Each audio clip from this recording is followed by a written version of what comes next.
पानी में खड़ा देवोता मन, हथवा में कलश जल भरल सन।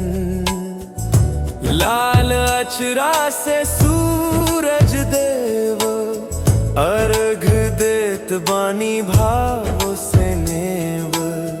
भक्ति के धार बहस रहल बा, मन के माला गुनगुन रहल बा।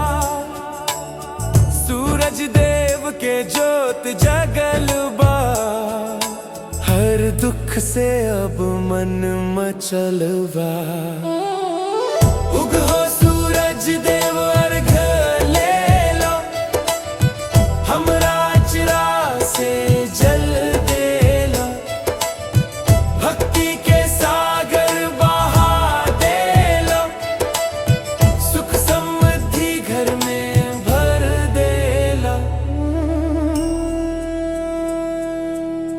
नदी किनारे भींजल पाँव, भक्ति में लहरावे गाँव। छठी मैया के वरदान चाही, सुख शांति के अरमान चाही। माँ के चरण में ध्यान लगावल, भक्ति के दीप मन में जलावल। उगता सूरज के आरती हो, हर जन गावे भक्ति के गाथा जो। जय जय सूरज देव।